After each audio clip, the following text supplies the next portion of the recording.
Hey, what's going on? This is the Saturday Down South podcast. I am Connor O'Gara. Well, if I don't have a college football equivalent of the Luka Anthony Davis trade, did I even work today? That's a really good point. And I think that you're going to do better than Shefty regardless, who compared both of those players to like young, great, equal players. Joe Burrow and Lamar? Was that what Shefty tried to pull out? Yes, Joe Burrow and Lamar. And someone quickly said, well, the obvious comp here is Joe Burrow and Dak Prescott. Oh, yeah, that's a better one. Dak to AD. We'll make it all about the SEC. Dak and AD are both SEC guys, so that definitely counts. Yeah, I don't have one. I don't have one for college football, and I think that's okay. There's absolutely nothing wrong with that whatsoever. Do not worry. You came to the right place. You are not going to get an in-depth breakdown of why in the world the Lakers did that.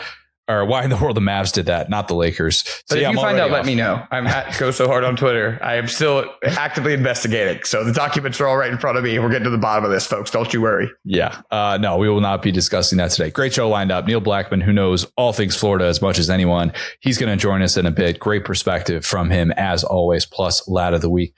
But first, Will, Ryan Grubb is coming to Alabama in the famous fictional words of broadcasting legend, really, Ranch Wilder. All I can say is it's about time. Can you name what movie that's from? Ranch Wilder? I don't have that one. It's Angels in the Outfield. People forget that. Yes. True. You can't fire me. I'm Ranch Wilder. Third time's the charm with this Ryan Grubb Alabama thing. It is indeed happening. Alabama's Collective was the one that reported this on Sunday night, which probably a little bit telling. Kalen DeBoer did what Nick Saban couldn't. People are saying that. Also, what Kalen DeBoer couldn't do. He's 1-1. He is, definitely. People forget that Saban tried to hire Grubb in 2023. He ends up with Tommy Rees. People don't actually forget that.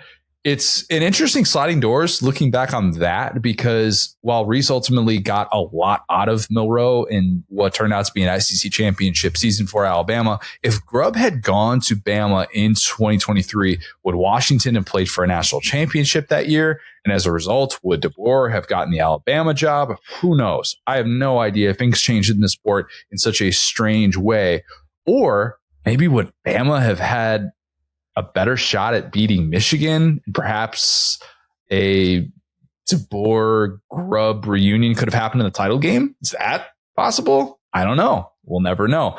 All that somewhat irrelevant. More relevant is the obvious reunion that actually happened. The one that once he was fired from the Seahawks 4 weeks ago, everybody and their mother went, Ryan Grubb to Alabama? That happened yet? I think I brought it up 3 different times on this podcast, including last week when we had Jim Dunaway on.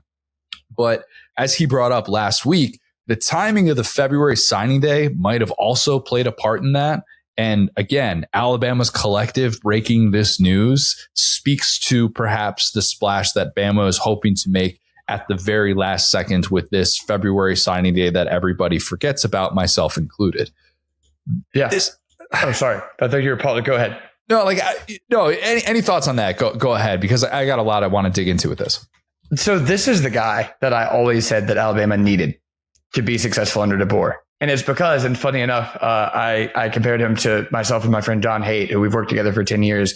And I said, me and John have this feeling when we're together that we can kind of do anything. And I think that for them, you can move up all these different ranks, and, you can kind of move around. They haven't been together exactly the entire time. There's like a stop or two in there with Ryan Grubb. But when you're looking around the room and it's a whole new room and you don't really see any of those faces. Yeah, there are some guys here and there, right, that have been with DeBoer. But when you see your guy, you know that y'all will always have that. And I think that the offense that DeBoer was hired on was 2 parts. It was each of these guys going back and forth. And we could talk about who calls plays as we have in the past. We could talk about, who is responsible for what. But having that voice, seeing that face in that room, I think is such a big deal when the world has kind of been against DeBoer, from where he started.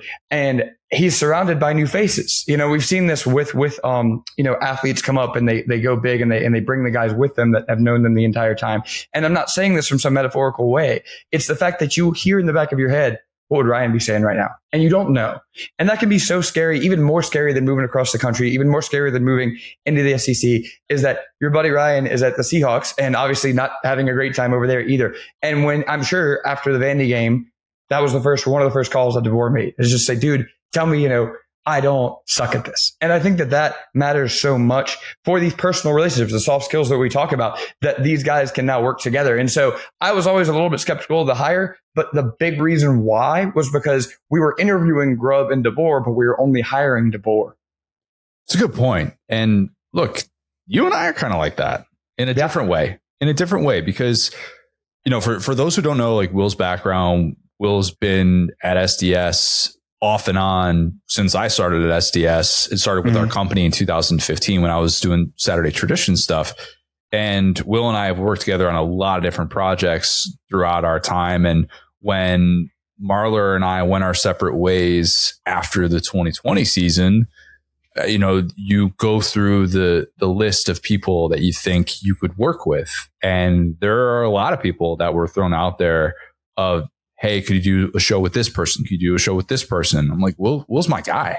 Will and I know could make this work, and we could do this. And so as we talk about Grubb and DeBoer, one of the things that's become clear during their rise through the ranks as guys who were just working on the same staff together back at Sioux Falls is these guys are pretty darn good when they're together. I mean, at the same time, all of that can be true while also acknowledging, I don't think this move was quite as natural as some would have assumed for them to be able to have their sixth stint together. That's what this is. Their sixth separate stint, because I'm counting 2 at Fresno State, because DeBoer obviously leaves Fresno State to be the Indiana offensive coordinator, then comes back to Fresno State where Grubb was the whole time, and Grubb had stayed on board there.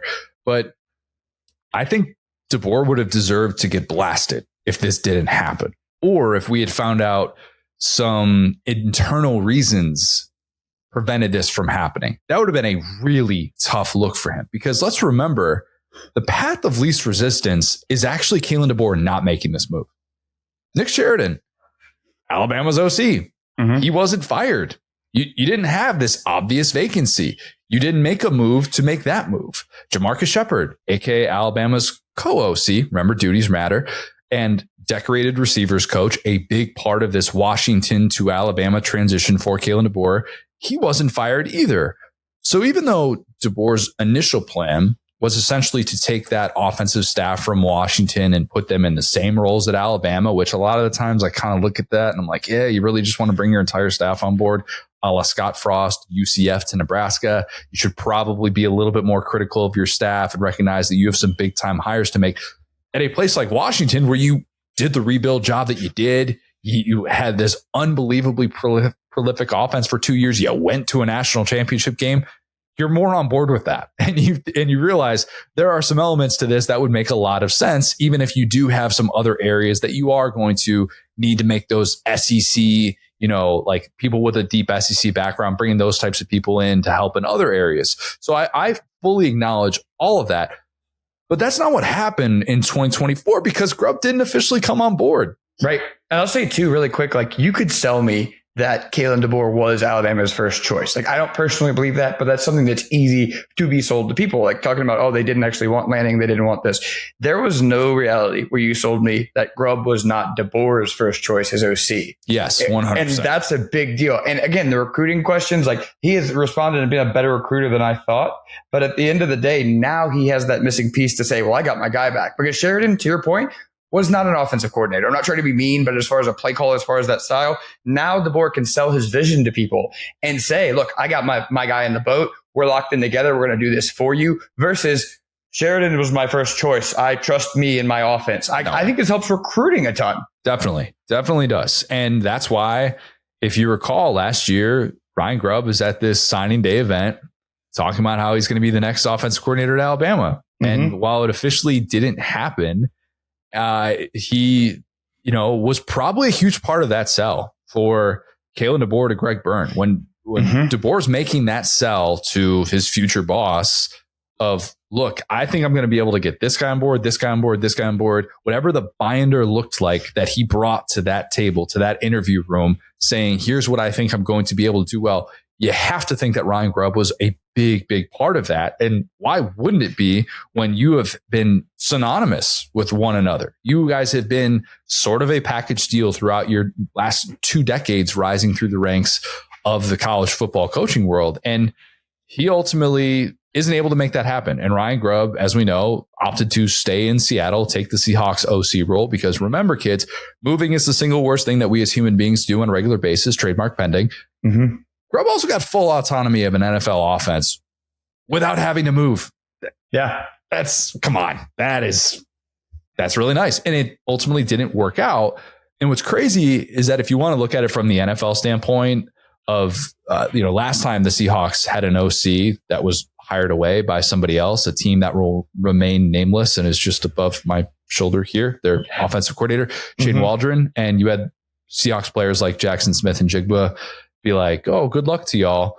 And it wasn't really a vote of confidence from the team that he was leaving. Instead, with this, when Grubb was fired, Geno Smith, I'm reading an ESPN.com story, and Geno Smith couldn't have been more complimentary of Grubb. It's like, this guy made me a better quarterback. I think he's going to be a really good coordinator in this league. Like, love the man that he is, blah, blah, blah. It was not a don't let the door hit you on the way out. So I would not consider this in any way a damaged good situation for Alabama at all. And especially when we know that this is so much about what these two can do together and not so much who are they when they are apart, because ultimately that's really not how they've been evaluated over the course of the last 17 years.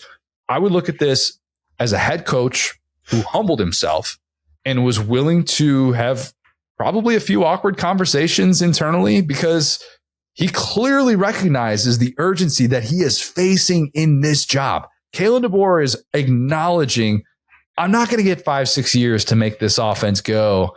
And that's just reality. You've got an opportunity, if you're Kalen DeBoer, looking at this a month ago going, I can get the band back together. Mm-hmm. And you have to be able to make it happen. And he made it happen. You don't worry, if you're in a big time job, about hurting feelings internally. You just can't. If Nick Sheridan is upset that he got his in a good organization. In a good organization, yes. Not just a big time. As my organization is, the Saints are finding out right now, if you are worried about people's feelings, you're not a good organization. True. Yes. Nobody is looking at the Saints right now as the model that everybody should be copying. In a copycat league, let's just say the Saints are, there's how many NFL teams? 32nd. Yeah, probably 32nd in that. And conversely, I just learned that the Bears had an offensive coordinator last season. So that was a really big deal for me. Allegedly. Yeah. I wouldn't call Shane Waldron just that. No, definitely not. If Nick Sheridan is upset that he's getting his play calling duties stripped, tell him to run an offense that doesn't have multiple turnovers in 6 of its last 8 games against Core 4 competition. Tell him to dial up a single passing touchdown for Jalen Milroe in his final 4 SEC games. Tell him that when you lose 4 games at Alabama, changes have to be made, especially when that includes averaging 17 points per game in those losses. Tell him that the guy that the guy that had his job before him, or at least the guy that was expected to have his job, he did that job a whole lot better. And he did it without the talent that Alabama had to work with. That's obvious. And I understand if you're Nick Sheridan, maybe this is an ego, a hit to the ego. But if you're looking at this objectively and going, what's going to help our football team win? Having Ryan Grubb in the role that you had last year is certainly that. It just is. You know that Grubb worked with DeBoer 12 of the last 18 seasons. You know that if we're just talking about FBS jobs that they've worked together, they've done some pretty remarkable things with one another. Eastern Michigan was probably, by my count, like the worst FBS program in the country before they arrived a decade ago. And by the time they left, they were averaging 30 points per game. They're off to their first bowl game in nearly 3 decades. Fresno State averaged 17.7 points per game before they got there. They improved that offense by nearly 10 points per game in year 1. And Washington's actually the most impressive one, because they averaged 21.5 points per game before they were there. Not even a top 100 offense. And then boom, they're scoring 39.7 points per game in year 1. Year 2, national runner-up with the Heisman runner-up at quarterback. This is what they've done. This is how they've gotten to this place wherein They're running the show at Alabama. Let's call it what it is. That's what they're being tasked to do. And I'll say really quick, I am much more in on Alabama now after having lost the 4 games than I was when the hire was made because of this, right? Because it comes down to, oftentimes we talk about adapt or die, right? Admitting that you didn't get your guy and quickly going to fix that and admitting I don't know everything. That was my main critique of the whole Alabama situation, was it felt like they kind of knew better. And whereas immediately switching to, okay, Grubb's gone, we want him back, just kidding, this is going to work now. And like, that's great that DeBoer is already doing that. We saw Saban did a similar thing with his coordinators after year 1. And I will say too, like, I feel like that makes it, I don't know, like I said, like I feel like they, looking forward and like looking at the outlook of Alabama, it should really be more of like a sunshine mentality now that the guy's plan is in place. If there were any hurt feelings from Kalen DeBoer, you don't make this move. Right. If he was at all miffed that it played out the way that it did with Ryan Grubb staying in Seattle, this doesn't happen in 2025. There's just no way. It doesn't happen. And if he is proud, if he is thinking, I'll, you know what, he wanted to do his NFL thing, I'm going to show that I know how to run this, and I can do just fine without him. We aren't this package deal. This move doesn't happen. And I'll say really quick, this was the point too I was trying to remember there. That truly is a higher floor and a higher ceiling, leaving Washington to take an in-city NFL job, because he's not thinking about failure, right? He's not thinking, well, if I fail at Alabama, if I fail right here, my kids don't have to move. But it ends up being a way better deal that if you're a 1-year NFL offensive coordinator, you get NFL salary, you get NFL acumen, you get to do all that. And if it succeeded, you get to be a solo NFL coordinator and you get to be up there, you know, in the greatest of your profession, I mean, of all time, because how many guys have honestly even gotten those jobs? But then, like I said, with the floor, it's like, well, you failed as an NFL offensive coordinator. They're also very hard jobs to have for that reason, versus going to Alabama and going, this guy's still kind of under DeBoer. Like, what's his deal? So, yeah, I do not fault him. That was where I was going with that. I do not fault him whatsoever for taking the NFL job. And for both of them saying, okay, I think we all had our fun. We opened it up for a second. Now we're back in the relationship. Yeah, you're in the open marriage. You're seeing other people, but you were still together. Right. You were, you know. It's like, I miss my wife's casserole. Let me re-roll that. Let's just let bygones be bygones. Yeah. Did you hear that Grubb makes a mean quiche? Did you hear that? No. Look, this is a reunion. This has been a marriage. If there is such a thing in college football, these two are kind of showing it. At the same time, this is also different than any sort of challenge that these two have embarked on. It's unlike anything that they went through at Eastern Michigan, the 1-11 Fresno State squad that they inherited, or even the 4-8 Washington team that they inherited. Alabama is not being held to rebuild standards. Okay. Alabama might need an offensive rebuild, but this is now a no excuses offense. Yep. Yeah, it's a new starting quarterback. Don't care. No excuses. Well, they lost their leader, Tyler Booker, on that offensive line. So don't care. No excuses. Also, and just as we lauded Alabama's leadership for not hitting the portal and keeping the team together, they were to a degree beholden to that leadership because they chose to stay. And we saw that with the Malachi Moore stuff. We saw the Alabama players saying, hey, I've kind of been here longer than you guys, and I chose to stay here when you guys were here. So my voice is going to be heard.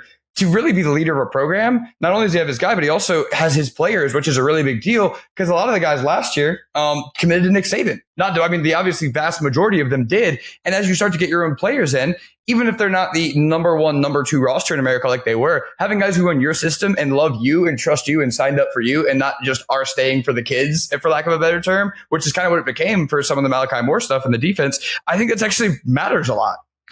I think it does too. And I'm not necessarily of the belief that there needs to be this massive dynamic shift in the way that it sometimes is made out to be. Sometimes you do truly commit to a program, and as synonymous with Alabama as Nick Saban is, there is still hopefully a standard of, well, look, I signed up to play big time college football, and now this is the direction that my career has gone. And if you stick around for that, then one would think your opportunities are still the same and your motivations should still be the same. And there was clearly somewhat of a struggle with that, at least in year one. And DeBoer's style, the way that he's not considered disciplinarian, obviously that was used against him during a 4-loss season at different points. And understandably so. That was always going to be the case. That's just the natural sort of play the results side that we take. But I think it's going to be interesting to see if there is, what's the right way to say this? With this staff, it truly feels like their roster, right? Like when we come out with the 24/7 sports, the talent composite, and you do the full breakdown, I would love to know the breakdown of guys that were brought on by this new staff and versus guys that were originally recruited by Nick Saban. And where does Ryan Williams fall into that? It's probably a little bit in between. Obviously Saban recruited him, but ultimately DeBoer is the one that gets him to sign. So how much credit does he deserve for a guy like that? But that is something that is going to continue to follow and maybe hang over this staff. And the staff, by the way, keep an eye out for Scott Huff, because don't you know it? Earlier today, the former Washington offensive line coach, who also looked like he was coming on board with Ryan Grubb to Alabama, who stayed in Seattle, he got fired from the Seahawks. Coincidence? How about that? Brian Windhorst meme, is that what we're doing here? Interesting, the timing of that came on Monday, right after Ryan Grubb takes the Alabama offensive coordinator job. Bama doesn't have a vacancy there, but now with the on-field assistants beyond 10, having the unlimited on-field assistance rule that went into effect last year, you can kind of do things the way that you want to. And you don't need to make these wholesale changes, especially when you know that budget isn't necessarily going to be an issue at a place like Alabama.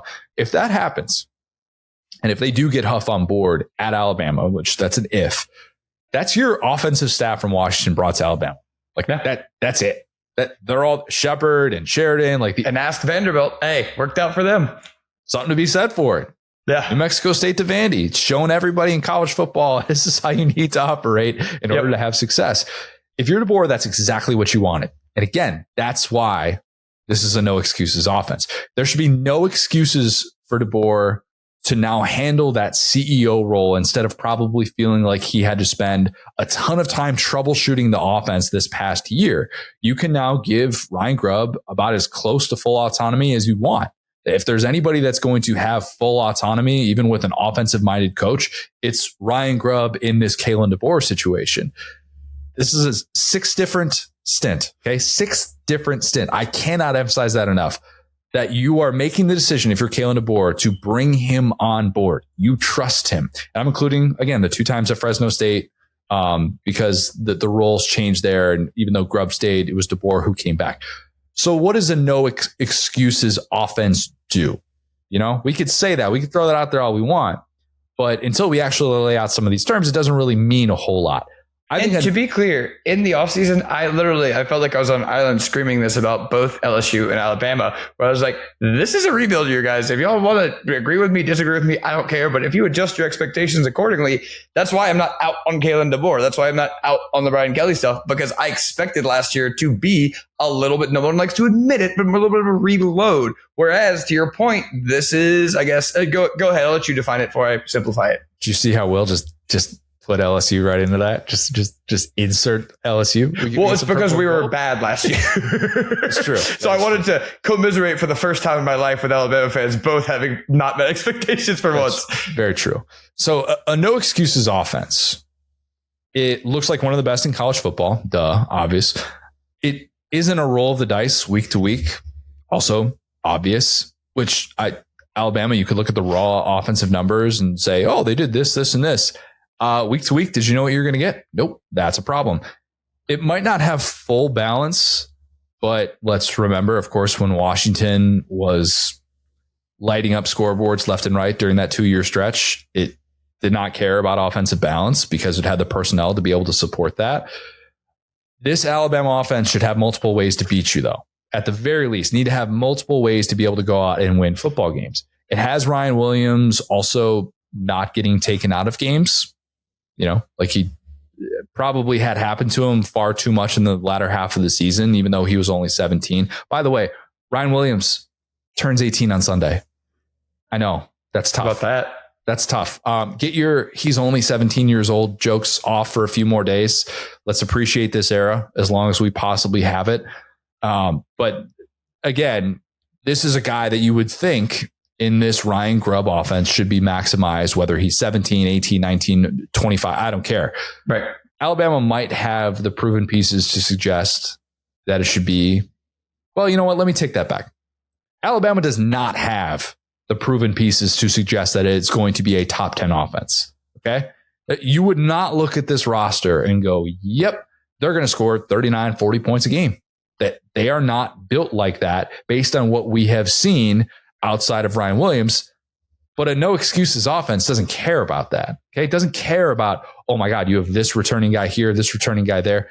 Washington didn't have a first or second team all Pac-12 guy on offense coming back in 2022. That's exactly what I was going to say. I mean, Michael Penix was the star of that offense is the funny part. And like, who is Rome Odunze at that point, right? A guy who played high school football with Tathan Martell. Oh my gosh. Yep. There you go. Bishop Gorman. Yeah, we love Rome. Friend of the program. This doesn't mean that Bama's offense is a failure if it doesn't average 40 points a game. You know what? On second thought, yes, it does. Yes, it does. That is a no excuse offense. Okay. No excuses means you're putting up those types of big numbers. And you have, if you're Alabama, questions at quarterback, but also your quarterback of the future is there. Austin Mack, not Alex Mack, Austin Mack. He's there. And that's a guy that two quarterbacks of the future. Oh, it's for big success. You've got Russell, your 5-star freshman. You've also got Ty Simpson, another former 5-star who this is year 2 in that offense. This is year 4 at Bama. Yeah, year 4. Gosh, is that right? Ty Simpson's been there for 4 years. We're old. When did that happen? My gosh. Yeah. That's very strange to process. We need to see Bama make this work because this is who you're going to be moving forward. This is what you brought in Kalen DeBoer to figure out, to answer those questions, to make sure that questions in the beginning of the season aren't still questions at season's end the way that they were year 1. We don't judge year 1 coaches on this show. That's not what we do. You know who we judge? Year 2 coaches at Alabama who have the exact surroundings that they want. With Ryan Grubb on board, there is no denying that whatsoever. There are plenty of issue of correction here. I don't need Alabama to be good next year. It would be a lot funnier for me if they weren't. But I would appreciate it. It'd be interesting either way if they had that. And one thing that I would give Alabama fans is that they do not hide from their expectations. Like some fan bases will be, oh, well, you know, we were really never that good going into the year. Alabama is like, no, you come here and you win or you get out. And I love that about them. I'm so serious. Yeah. I mean, look, if you're not expecting to put up those types of numbers week in, week out, and you're at Alabama, you had better have the number 1 defense in college football. Literally, it's about what that's the best part. They're agnostic as to how you win. You can win with special teams. You know, it doesn't really matter. Just do it. Dureless murder ball was something that they yearned for. It wasn't like we need 50 points a game. It was like, I'm tired of getting embarrassed. And that's the real key here with DeBoer is like, hey, if you put up 50 and give up 25, you're cooking, dude. Yeah, and early on, it was defensively were those issues, but Bama ends up having the number 10 scoring defense in college football. They have their best scoring defense since 2017. That's the crazy thing. Low-key had, now again, in the big moments, it's all situational, right? Sure. But like low-key, the defense was not the problem. The defense was doing a lot of the heavy lifting down the stretch. No doubt about it whatsoever. I think there are plenty of coaches who wouldn't have wanted to make this move because it forces those awkward conversations internally. And DeBoer is admitting to the world, look, I'm the best version of myself when I've got this guy on board. It's good that he realized that now, as opposed to saying that on some podcast, recalling how he got fired at Alabama and what he would have done differently. You know, you can close your eyes. You can see Kalen DeBoer on the pivot or something like that. Or maybe he's with my guys on Sirius XM and he's with Hester and EJ Manuel and he's talking to these guys a la Jimbo Fisher. And he's like, I would have done this, this, and this. You could close your eyes and say, yeah, it just should have reunited with Ryan Grubb. Why didn't I pull the trigger on a move like that? These types of moves can define you. They can haunt you. They can be the types of things that losers like me who love sliding doors go back and play out on podcasts in the middle of June. This is what we do. Doing that's something I will often say to my team is, okay, well, you found your excuse if you lose. Now you want to go win? Like, okay, no one's going to blame you if you lose, but it's still a bit better if we win, right? Because, of course, like you said, you're sitting on the podcast. Well, no one will ever understand how hard things were for me at Alabama. And they'll give out like a nugget or two where people get on their side. We've seen so many documentaries. Swamp Kings was a good example of this. It's like, you don't understand the pressure Urban Meyer was under. I understand lots of people under that pressure. Same deal here. You've already found your excuse. So do you want to go win? That's where Alabama's at right now. It's like, hey, might as well win then, right? Josh Pate brought this up, and it's a great point. You start off your time there by thinking you have this move locked in. Yep. And it's not. And then you got to be exposed to the 30-day portal window, which is a one-way street. And that's a difficult thing to endure, right? But now all of that's in the rearview mirror. All of that is year one stuff. It's on to year two. And year two with Ryan Grubb, no excuses.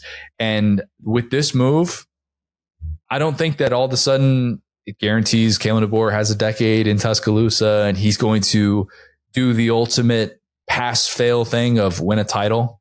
That's passing. This does, however, mean that it means that he recognizes the sense of urgency in the exact way that Alabama fans could have hoped for. That's all you could have asked for early on in his tenure. Does he sense this? Is he confident? Is he making the smart personnel moves? Because that's what defines your tenure. Now he's going to fire Roll Tide Willie out of a cannon.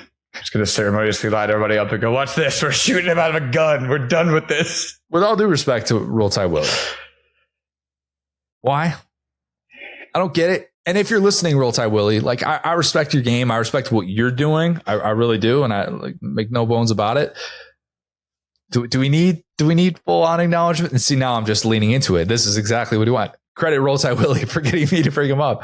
Well, I was going through it and I was thinking about how many bold offensive coordinator hires in the playoff era have been the difference in winning a national championship. Mm-hmm. Most recently, Ryan Day hiring Chip Kelly, who, by the way, is now going to be making $6 million to be the offensive coordinator of the Raiders. Yep. His second choice, like we mentioned about a month ago. Not bad. Not bad. Good work if you can get it. Nick Saban hiring Steve Sarkisian when he was persona non grata post Falcons firing. Yep. Let's not forget that. Nick Saban hiring Lane Kiffin when he was persona non grata, persona non grata. That sounds wrong. Persona non grata. I only see that word written, never said. But we know how that played out post Tarmac and Saban like, yep, you're going to come run our offense. You're going to modernize us. And don't you know, it worked out pretty well. And Ed Orgeron hiring Joe Brady, run his version of the spread, tell his boy, Steve Ensminger, you're great. You're sharing this now. Right. We need to adapt or else we will die. People forget Steve Ensminger, still an analyst at LSU. Hope Steve's doing well. He's doing well. King.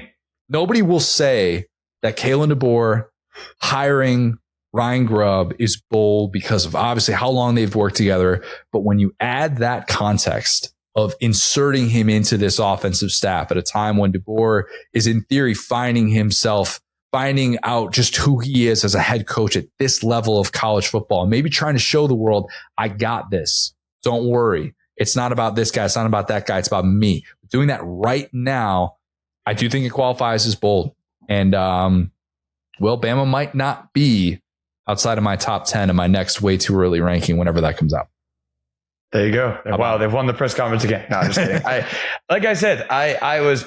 I'm on record, fortunately and unfortunately, for all that stuff. And weirdly, Alabama is one of the ones that I felt pretty in line with this year. I think that, there were some things that happened that were shocking. I think the Georgia game in itself was kind of a window, but you could also, again, like we talked about the other day, look at the Vandy game and maybe just flip those and everything seems a lot more logical. But at the end of the day, it was all about adapt or die for me. Like I said, with DeBoer, it was about, are you going to come in here? Because how many guys, and there's something about that. We talked about that in nauseam with Joe Moorhead, where he kind of came in and said, I'm the Yankee, whatever. I'm not going to try to fit in. I'm going to fit out. And unless you go. Whoa. What? He fit in. Fit in.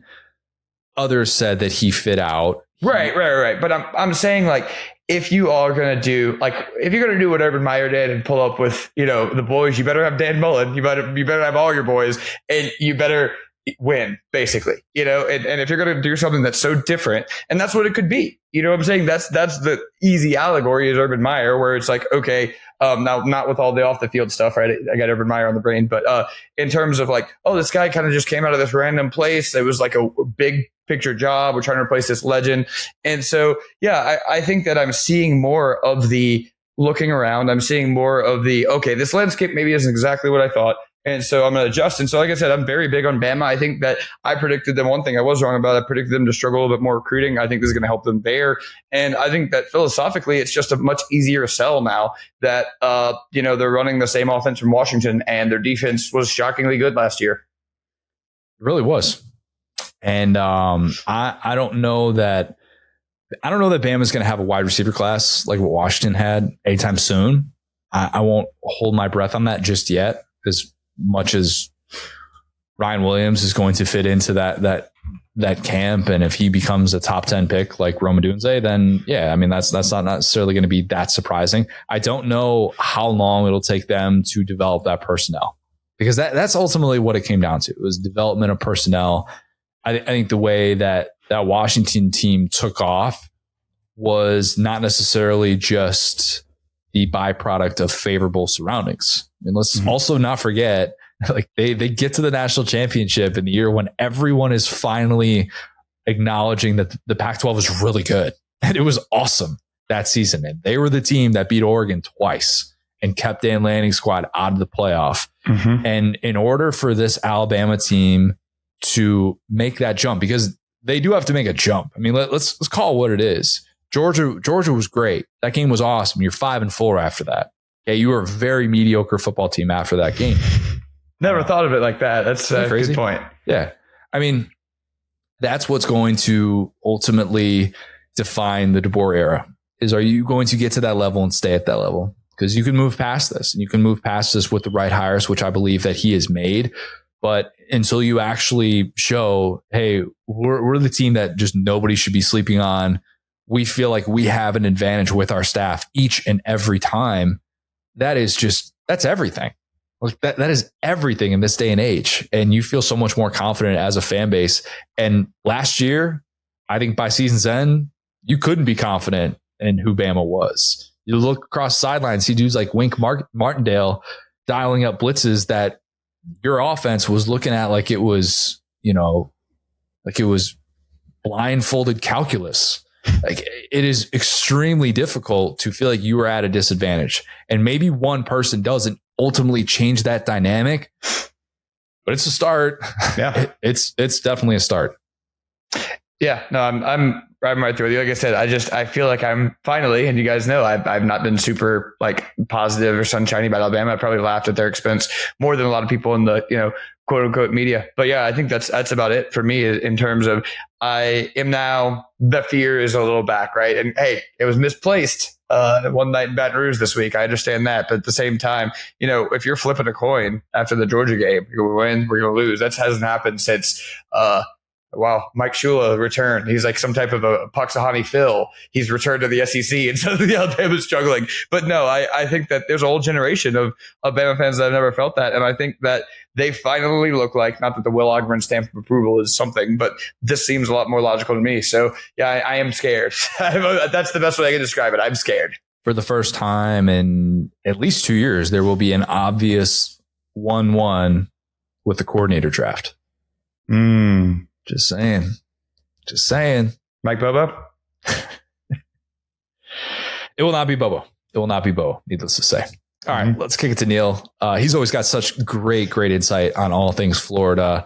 And for my money, Florida is one of the most interesting teams of the offseason. So great to be able to discuss the way that this season played out, the way that this offseason has already played out with a few noteworthy things that have happened at Florida. So let's kick it to Neil. Now excited to be joined by a very special guest. It is SDS's own Neil Blackmon. Neil, last time you were on, we were discussing whether Florida boosters had already made up their mind on Billy Napier. And don't you know it? Much has changed in the last 4 or 5 months, I guess this is. What do you think that moment officially was when ultimately Florida makes this decision to run it back and to decide, you know what? We feel like we just need to see this out a little bit longer despite how bad it went early on? Yeah, I mean, I think it's a great question. And I really think that the answer is some of the throws that DJ Lagway made against Kentucky. And it seems, and I think in hindsight, you can learn a lot about where Florida's been in the last decade by the fact that like big time throws against the worst Kentucky team in the Mark Stoops era may have changed some of the narrative about where Florida football was. But it was just, it looked like for a quarter and a half that Florida was going to have yet another nip and tuck game with the program that had passed them more or less, at least in the Stoops era. And then all of a sudden, here's this freshman just making throw after throw. And, they have, as bad as Kentucky was, they had guys who could cover, and it didn't matter because, DJ's throwing guys open. And then Florida wins that game by a lot. And I thought, what the Gators obviously were competitive against Georgia too. And I think that was kind of, that was after the statement had been made by Scott Strickland, but that was pretty validating to some of the high level boosters that I talked to, who, if you talk to them now, remain convinced, despite every bit of Kirby Smart evidence to the contrary, that Florida was just in control of that game and going to win it, and that Kirby would be helpless in making adjustments against the true freshman quarterback, and that but for the Duval County turf, Florida was going to beat Georgia. And that's all fun and fanciful, but I really do think it was just, we want to see Florida be competitive again. They looked like a team that was on the rise, not on a bad path. And so, there were validating moments, not just Georgia. Obviously, they had a really strong close to recruiting. But yeah, if there was a moment, it was 2 or 3 throws in the Kentucky game. It kind of confirms the stripped down answer to the question that I've tried to get to over this time, because I think when we're wrong in this business, we should come out and say, look, we're wrong. And we could point to how this team was better. Florida certainly defensively down the stretch was so much better. I have something I want to get to later with you on that. And you could point to the recruiting and you could say, well, this guy here, this guy there. But then I just come back to, well, it's as simple as, if DJ Lagway is not in a Florida uniform, Billy Napier is no longer Florida's coach. Is there anything wrong with that statement? No, that's a fact. That's a fact. Florida would have been making a new hire again, but for DJ Lagway being in Florida. And by the way, and this is what I think people would read. If you wrote an article about that, Connor, people would read it and they'd go, oh, Connor might be being unfair. And it's no, full credit to Billy Napier for winning that recruiting battle. Yeah, it's huge. And establishing that relationship with that player.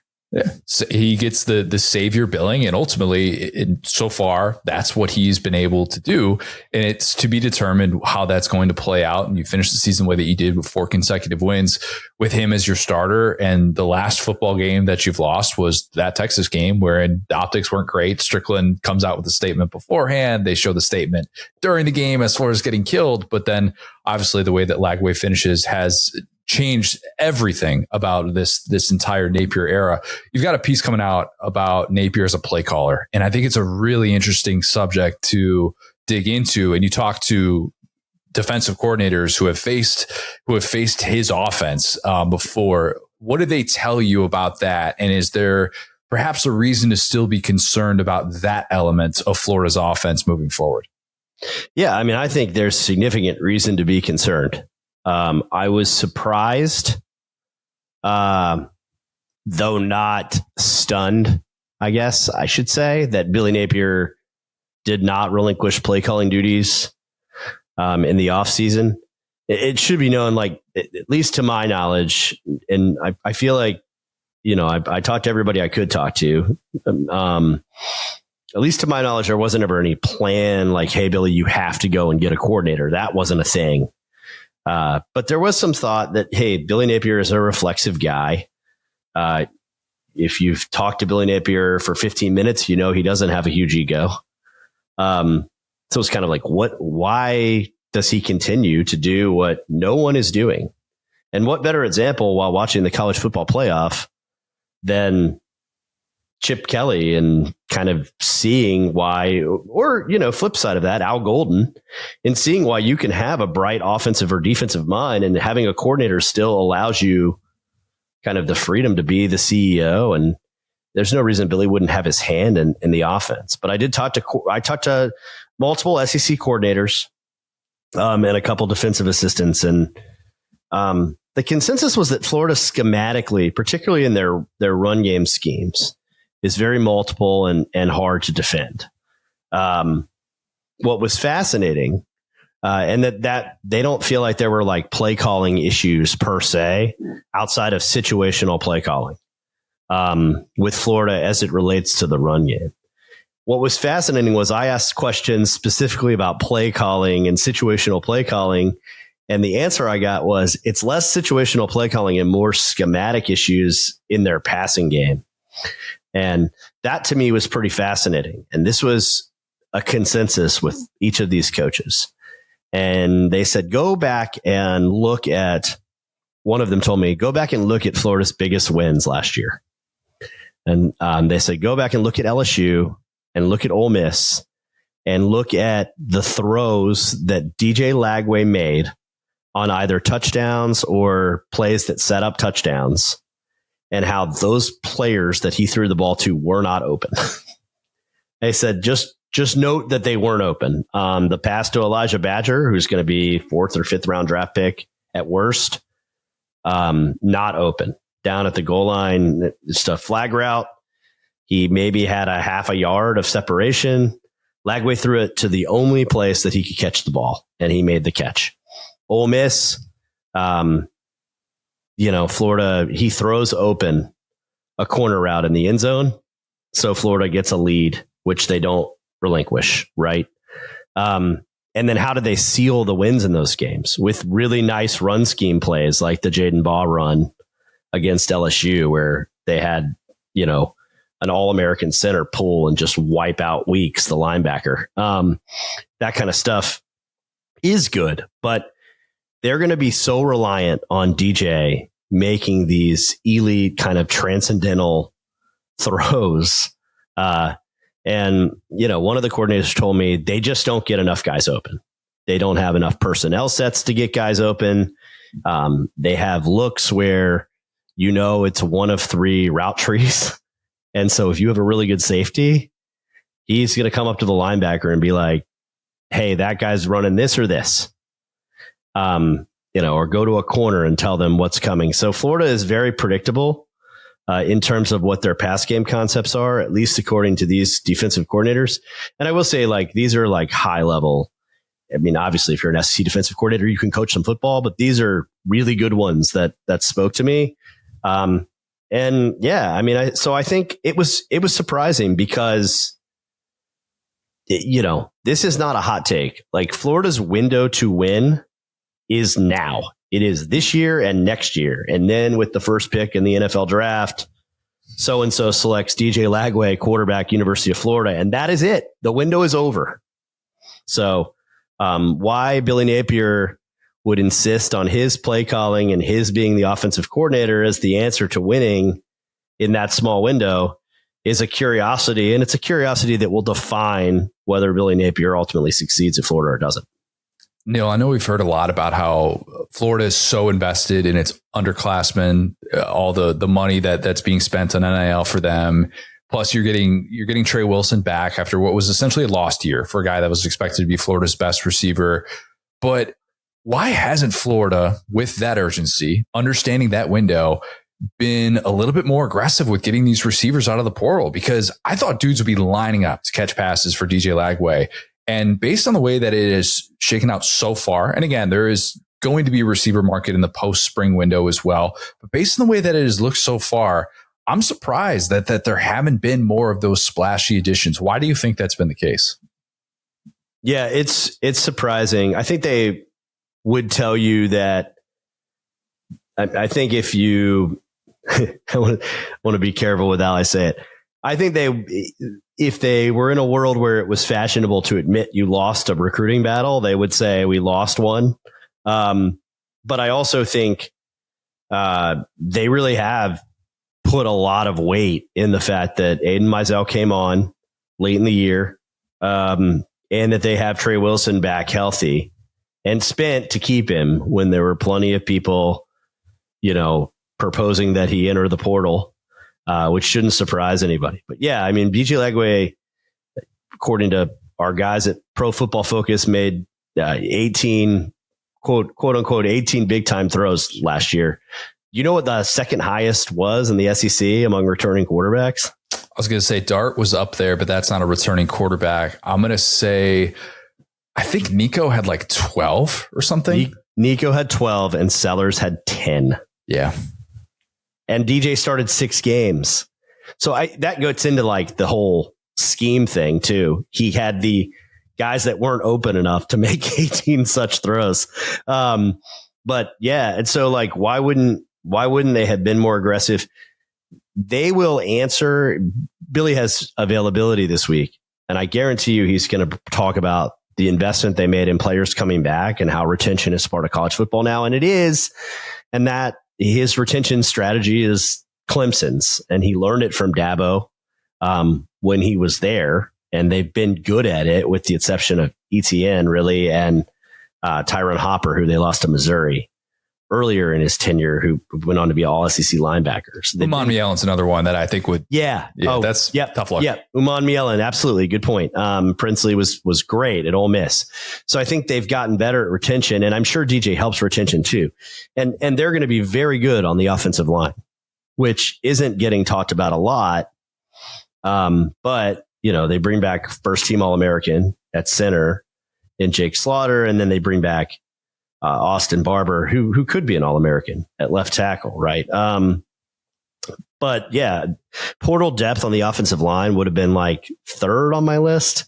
And then I do think that as good as they have the potential to be defensively, and I know you said we were going to talk about that, like, they've got a couple guys that were shining at the Senior Bowl, Shamar James, Cameron Jackson, who aren't going to be there next year. And there hasn't been much movement in terms of the portal on that end either. Can you explain another portal thing that I've just been scratching my head trying to figure out? And maybe we'll never get a clear answer to this, but you're going to have more insight on this than I would. The Deshaun Purdy situation was bizarre. And for those who don't know what I'm talking about, the Charlotte quarterback who enters the portal and commits to Florida, looks like he's going to go there to be Lagway's backup after he really kind of flashed some promise this past year. And then he does the Simpsons grandpa thing of just walks in the bar, walks out, and he's off to Wake Forest. Like, what in the world happened there? Because it'd be one thing if he ends up at Georgia and everybody kind of, connect the dots there. But that situation just made absolutely no sense to me at every stop. Yeah, look, this is a hard thing to kind of sell, but this is one I had a bunch of conversations about too. What was that all about? And every conversation was, he just believed that they were going to open up the quarterback competition. That can't be your reasoning if you're going like that. That's impossible to fathom. And I will defend Florida to the ends of the earth. Yeah. If they signed a kid who had that impression and he looked at the situation going, oh yeah, that's just how it's going to be. I'm going to be competing for a starting job there. And I think Florida, to their credit, when he wanted out, they kind of had the shocked face reaction to this that they should have had. And they said, well, there aren't a lot of rules about the portal, but one that we know that we have in our bag is you sign this financial commitment letter.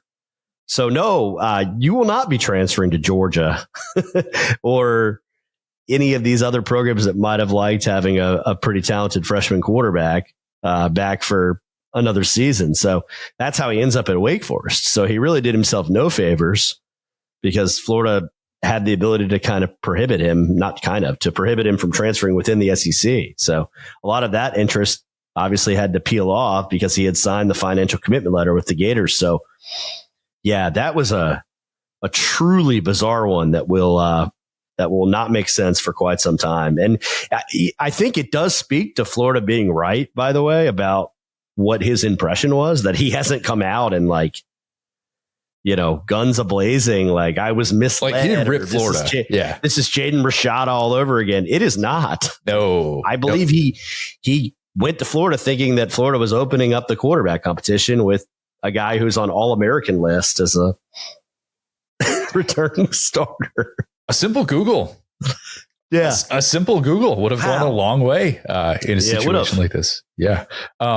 Let's talk about the defensive side of the ball, because I think everybody can connect the dots with the way that the Austin Armstrong thing played out. I ripped the Ron Roberts hire when it happened. I said, Billy, your answer for the single most disappointing unit in all of college football during the 2020s decade is to hire a guy that in the last 2 seasons was fired from 2 different jobs. Like, that's your answer. And it worked. And by Austin Armstrong leaving for the Houston job, it essentially confirms he wasn't the one calling plays. Ron Roberts was the one that was running this defense. Yep. Why did that work? And why do I feel like such an idiot for pointing out that logic being very flawed?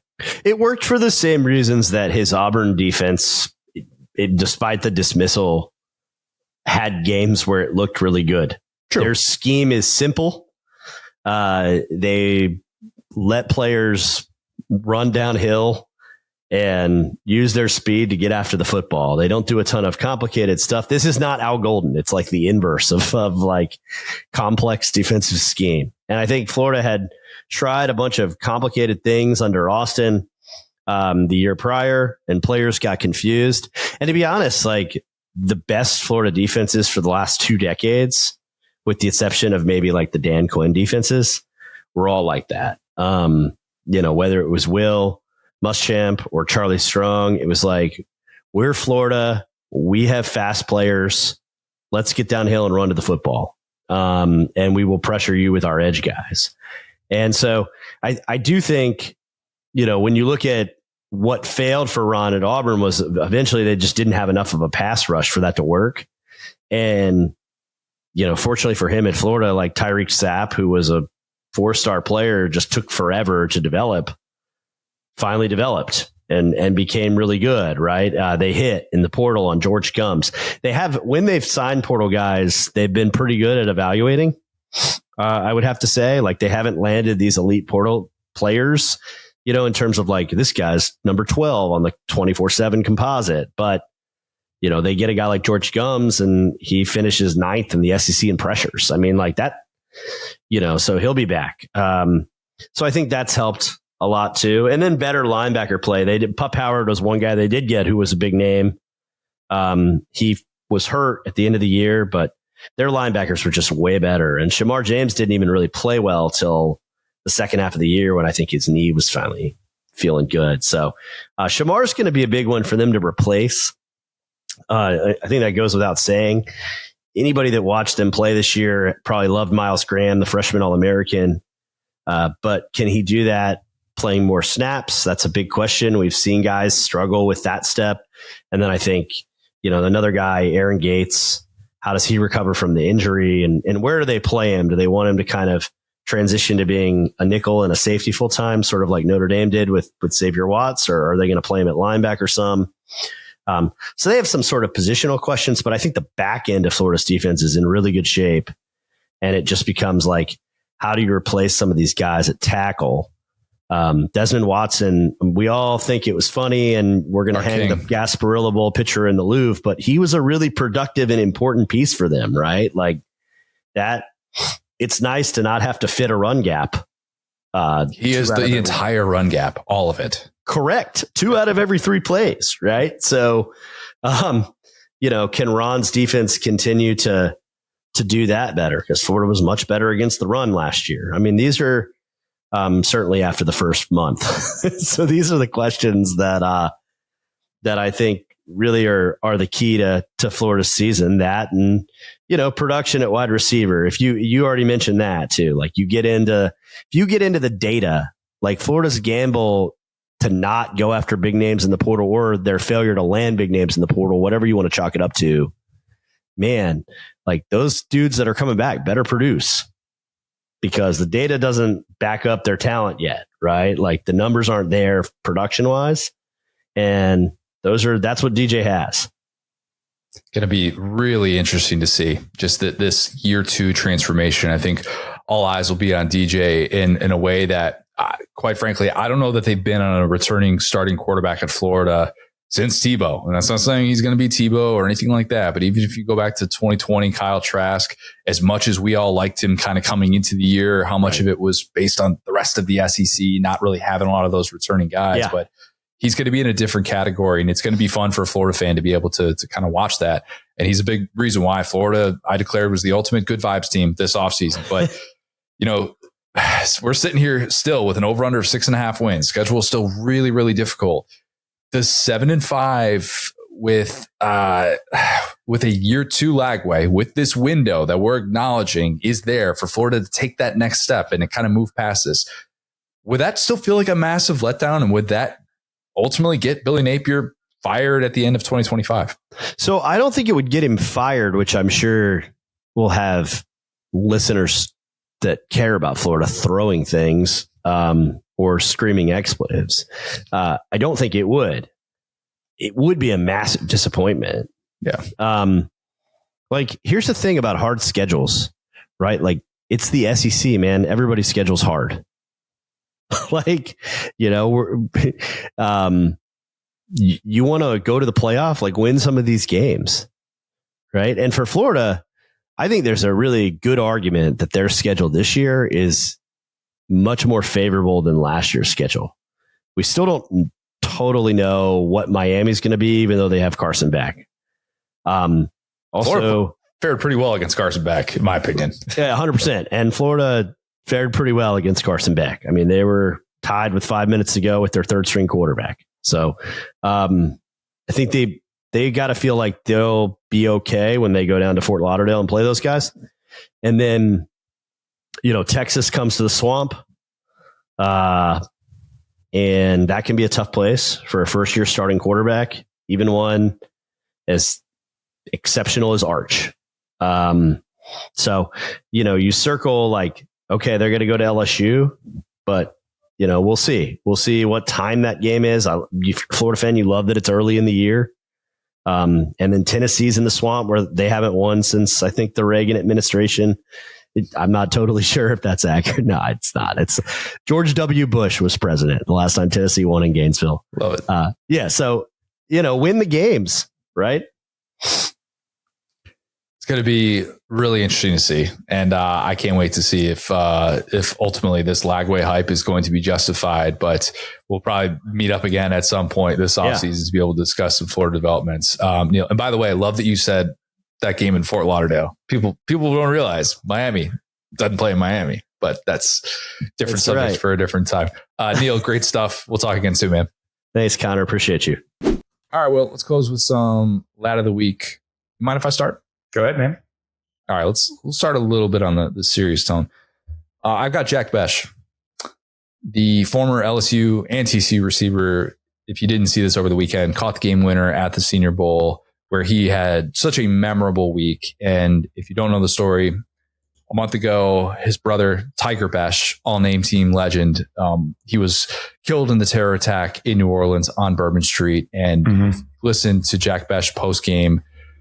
He talked about how if I could trade my draft stock just to be able to hug my brother, if I could trade all this goodwill that I've built up over the course of the last week here in Mobile, I would do it. It meant just being able to hug my brother.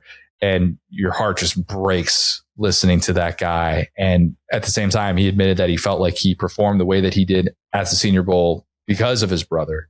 He said his wings were on my side, which that just gets you right there. It really does. Awesome moment for that family afterward. Not sure that we needed the Reese's Senior Bowl mascot, the peanut butter cup, in the shot. Read the room maybe a little bit next time. Run from it. Sponsorship activation arrives all the same. But if this at the same time, and I know it's a tough look, if I'm just asking in general, do I want that guy in the background of my emotional family moment? No. But if I'm being forced to pick a candy mascot to be part of this emotional moment in my life, Reese's Cup would be my first choice. So that's good, right? I'm not looking Milky Way. Come on, get out of here. Mounds Bar, just come on, go get out of here. Reese's Cup, all right. I guess you're a little bit better to say. But jokes aside, it was just awesome to be able to see him finish his college career that way and finish the way that it did at TCU after. The way that things played out at LSU was just kind of a bummer. I went back and looked at some of his numbers with Kelly and the way that he was used, because as a freshman, 2021, he was an Ed Ogeron recruit at LSU. He's basically a tight end. Yeah. Basically a tight end, played almost exclusively in the slot early on in his career, or at least it was more so in the slot year 2, and that they wanted to pretty much make him a full-time slot guy. And then by the time he's a senior, I think he played like 72% of his snaps out wide and has become more of a prototypical receiver, still can line up inside, but a guy that's been moved all over the place and ends up just being awesome. 1,000-yard season this past year at TCU, probably firmly in that day 2 discussion, and just a guy that made great use of the portal and really great use of the Senior Bowl, and hope that guy has a long NFL career. Yeah, he was always a player that I loved, like obviously an LSU legacy, and there was kind of something, I just felt like something special about like that young group of guys, all of which ended up kind of not ending up at LSU because of the early portal stuff. But he was super fun, and he kind of kept getting put in unfair situations at LSU. And it was really cool to watch him. You know, honestly, like I rooted for him at TCU, and I thought that obviously, you know, they were just, they had more recently than LSU at a championship appearance. And I always thought there could be something to him, similar to like Trey Quinn. There are very few receivers that get out of LSU that I go, okay, well, LSU was kind of wrong about this guy, or not that they were wrong. I mean, it's the fact of that guy's opportunities were better elsewhere. And he's a guy that LSU definitely could have used at different times. I would take him over Kyron Lacey tomorrow. So point being, like, I think that he's definitely, he was right. You know, it's hard to transfer out of wide receiver U and come out on top. And that's exactly what he did, because he trusted himself and didn't get that shot. And so it's hard to see, you know, this tragedy happened in New Orleans that nobody saw coming. Right? I was there for the Peach Bowl. I talked about that a little bit. Or I was not in New Orleans, but I was at the Peach Bowl checking up on that, trying to find my people, probably a lot like Jack Besh. And obviously his outcome was very different from mine. And it just goes to show you never know, you know, last time you go see someone. So really just so sad, but I feel almost like proud of him, just watching him come up, watching his family, all that different stuff. And so really going to be rooting for this guy. Seems like he had awesome perspective too. Just understood it, wasn't trying to move past it, acknowledge the magnitude of the situation, and clearly was just so locked in this week. Had an unbelievable play too earlier in the week in practice that he caught from a ball that he caught from Milroe, and just looked like someone that really helped himself. And gosh, how could you not watch that guy and want to root for him? Yes, absolutely. I'll keep this one short and sweet. I've been working super hard lately, kind of get some stuff off the ground for my day job. And I got to go to Philly last weekend and go celebrate my buddy, Chris Brady. I've talked about him a couple of times on the pod. He's the UCF guy that went to Philly, and just really proud of my little bro, man. Seeing him go to kind of his ancestral home in Philadelphia and, you know, make a name for himself and live his dream. It was the happiest I've seen him. And it's really cool to watch, you know, your friends kind of grow up and become, you know, men or young men that you're proud of. And so he was kind of like I guess continues to be the little bro of our group, but seeing kind of, you know, his new place and the life he's built. He loves trains. That's his thing. He loves taking public transpo.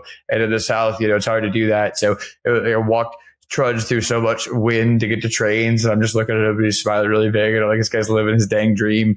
And so, you know, everybody, we talk about God or whatever, you know, whatever forces put you around people. I think that been really fortunate to have some people around me. And so, yeah, it was just really cool watching my little bro grow up, and he was like actual family. Like, you're not an only child, obviously, can probably relate to a little bit more. But as we all start to figure out being adults, you know, the whole joke is you never really figure it out. And it's really cool to see another person really take that next step and say, oh, that's a grown man. That's a guy that's, you know, leading the Zoom huddles and stuff. And that he's a professional, and that's just really cool to see. So happy birthday to him. Yeah. Eagles are in the Super Bowl too. Eagles are in the Super Bowl. He's going. So good for him. Life is good right now. When was the moment you felt most like, I'm an adult and I've moved past adolescence? Oh man, that's such a great question, man. It had to be over last year, kind of like at my day job. And honestly, it's been pretty recently too, kind of leading some of the shoots that I have and stuff. And I'm pretty, you know, silly, for lack of a better word, have a lot of joie de vivre to me. So I try to keep it fun. But I think getting trusted by people to, you know, carry their brand and achieve, you know, to kind of do that. You know, when you're young, you think that every moment, you think we turn 20, we turn 18, we turn 21, you know, oh, I had my first drink, I'm an adult now. But it's never that. You know what I'm saying? You might say that about like Claire or getting married. I still have that stuff to still do. So it's different for everybody. But I think for me, it had to be kind of career oriented, as probably happened last year. That's a good answer. Yeah. I was trying to think, like, driving 10 hours across the country. Yeah. To be in Nebraska, start my job there, showing up to an empty apartment that I'd obviously never been to or anything like that. And then dropping off all my stuff and immediately going out to order a bed. That was probably when it hit me. Connor, you're an adult now. You're going to actually have to put stuff in this apartment that you are now running. And, it's up to you if you want to have a bed to sleep in tonight. You know, that was the first real time I had it because you and the Swedish teaming up on this one. Yeah. The folks at IKEA. No, it was a local. I didn't have to build anything. They came in and installed it, but still, like, just the act of, you need to have this sense of urgency. I know you've just been driving all day, but you need to go to the mattress store and get a mattress. Mom's not walking through that door. You got to go set up your own doctor's visits. You got to get your own bed, or you're sleeping on cardboard, buddy. Yeah. Your boy was still in an air mattress for a week. You know, it takes a long time to be able to deliver these things, but that was a moment where you feel like an adult and you're like, dang, this is a new chapter in life. I'm not, as much as even when you go home, you still feel like a kid. You're like, you're officially an adult for the main aspects of your life. It's a very surreal feeling for sure. All right, man, that'll do it. If you have not, leave us a 5-star review. Please do so. Subscribe to our YouTube channel where you can watch every single episode of Saturday Down South podcast. Follow us on Twitter at the SDS Pod, at Sat Down South, at CJ Guerrero, at Ghost Bard. Thanks, guys. Talk soon.